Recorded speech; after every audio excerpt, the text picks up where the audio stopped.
ಇವಾಗ ನಾವು ದೇವಸ್ಥಾನಕ್ಕೆ ಹೋಗ್ತೀವಿ, ಯಾಕೆ ಫ್ರೆಶ್ ಫ್ಲವರೇ ತಗೊಂಡು ಹೋಗ್ತೀವಿ? ಆರ್ಟಿಫಿಷಿಯಲ್ ಫ್ಲವರ್ ತಗೊಂಡೋಗಿ ಕೊಡ್ಬೋದಲ್ಲ ದೇವ್ರಿಗೆ ಅಂದ್ರೆ ಅಲ್ಲಿ ಭಯ ಇದೆ. ಯಾಕೆ ಬೇಕು ನಮಗೆ? ನಮ್ಮ ಈ ಪ್ಲಾಸ್ಟಿಕ್ ಫ್ಲವರ್ ನೀವು ಹಿಂದೆ ನೋಡ್ತಾ ಇದ್ರೆ ಇದ್ರ ಬಗ್ಗೆ ನೋಡಿದಾಗ ನಿಮ್ಗೆ ಏನ್ ಅನ್ಸುತ್ತೆ? ಬಾಧೆ ಅನಿಸ್ತದೆ ಹೇಳ್ಬೇಕಂತ ಹೇಳಿದ್ರೆ ಸರ್. ಈಗ ನಾವು ಬೈಬೋದು ಸರ್, ತಲೆಗಳ ವಿಲ್ ಟೇಕ್ ಇಟ್. ನಾವು ಬೇರೆ ಲಿವಿಂಗ್ ಬೀಯಿಂಗ್, ನಾವು ಒಂದು ಫೀಲಿಂಗ್ಸ್ ಇಂದ ಬದುಕೋದು.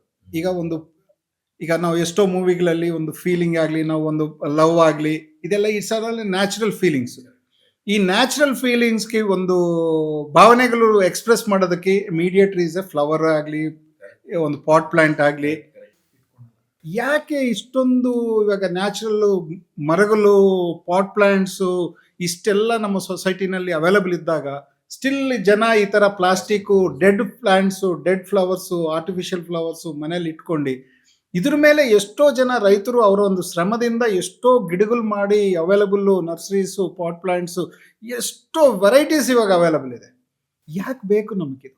ಇವಾಗ ಅದನ್ನೇ ಈಗ ನೀವು ಒಂದು ಫ್ರೆಶ್ ಫ್ಲವರ್ಸ್ ನಿಮ್ಮ ಮನೇಲಿ ಇಟ್ಕೊಳ್ಳಿ ಸರ್, ನಾನು ನಿಮಗೆ ಕಳಿಸ್ತೀನಿ.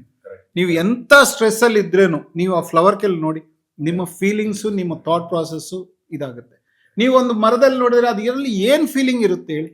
ಅವು ಸತ್ತಿದ್ದನ್ನು ಅದಿದ್ದಂಗೆ ಇರುತ್ತೆ. ನಮ್ಮ ಮೂಡೂ ಹಾಗೆ ಆಗುತ್ತೆ. ಐ ರಿಕ್ವೆಸ್ಟ್, ಯಾರೇ ಆಗಲಿ, ಅಸಲು ಆರ್ಟಿಫಿಷಿಯಲ್ ಫ್ಲವರ್ಸ್ ಆಗಲಿ, ಆರ್ಟಿಫಿಷಿಯಲ್ ಪ್ಲಾಂಟ್ಸ್ ಆಗಲಿ ತೆಗೆದು ನೋಡಿ, ನಿಮ್ಮ ಒಂದು ಡಿಪ್ರೆಷನ್ ಏನೈತೆ ಇರುತ್ತೋ ನಿಮ್ಮ ಮೈಂಡಲ್ಲಿ ಅದು ಹೋಗುತ್ತೆ. Super. It is technically proven also. ನೀವು ಒಂದು ಫ್ಲವರ್ ಬೊಕೆ ಆಗಲಿ, ಫ್ಲವರ್ ಲೈವ್ ಪ್ಲಾಂಟ್ ಆಗಲಿ ಮನೆಗಳಲ್ಲಿ ನೀವು ಇಟ್ಕೊಳ್ಳಿ, ಎಷ್ಟೊಂದು ನಿಮ್ಮಲ್ಲಿ ಥಾಟ್ ಪ್ರಾಸೆಸ್ ಅಲ್ಲೇ ವ್ಯತ್ಯಾಸ ಬಹಳ. I strongly believe this point sir.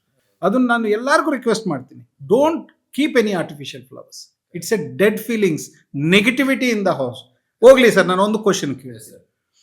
ಇವಾಗ ನಾವು ದೇವಸ್ಥಾನಕ್ಕೆ ಹೋಗ್ತೀವಿ, ಯಾಕೆ ಫ್ರೆಶ್ ಫ್ಲವರೇ ತಗೊಂಡು ಹೋಗ್ತೀವಿ? ಆರ್ಟಿಫಿಷಿಯಲ್ ಫ್ಲವರ್ ತಗೊಂಡೋಗಿ ಕೊಡ್ಬೋದಲ್ಲ ದೇವ್ರಿಗೆ ಅಂದ್ರೆ ಅಲ್ಲಿ ಭಯ ಇದೆ. ಯಾಕಂದ್ರೆ ನಾನು ದೇವ್ರಿಗೆ ಹೋಗಿ ಆರ್ಟಿಫಿಷಿಯಲ್ ಫ್ಲವರ್ ಆಗಿದ್ರೆ ನಂಗೆ ಶಾಪ ಕೊಟ್ಬಿಟ್ರೆ ನನ್ನ ಜೀವನ ಹಾಳಾಗೋದು. ಅಂದರೆ ದೇವ್ರ ಹತ್ರ ಹೋದ್ರೆ ಫ್ರೆಶ್ ಫ್ಲವರಲ್ಲಿ ಹೋಗ್ಬೇಕು, ಕೊಡಬೇಕು, ನನಗೆ ಕೋಟ್ಯಂತರ ರೂಪಾಯಿ ಆಸ್ತಿಗಳನ್ನ ಕೇಳಬೇಕು, ನನ್ನ ಬಿಲ್ಡಿಂಗ್ಗಳು ಬೇಕು ಸ್ವಾಮಿ, ನನ್ನ ಕಾರುಗಳು ಬೇಕು ದೇವ್ರೆ ಅಂತ ಕೇಳಬೇಕು.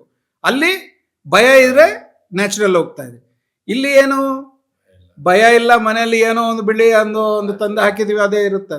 ಅಂದರೆ ನಾವು ಎಲ್ಲಿ ನೆಸಸರಿ ಇದೆಯೋ ಅಲ್ಲಿ ಮಾಡ್ತಾ ಇದೀವಿ, ಎಲ್ಲಿ ಬೇಡ ಅನ್ನೋದ್ ಕಡೆ ಆರ್ಟಿಫಿಷಿಯಲ್.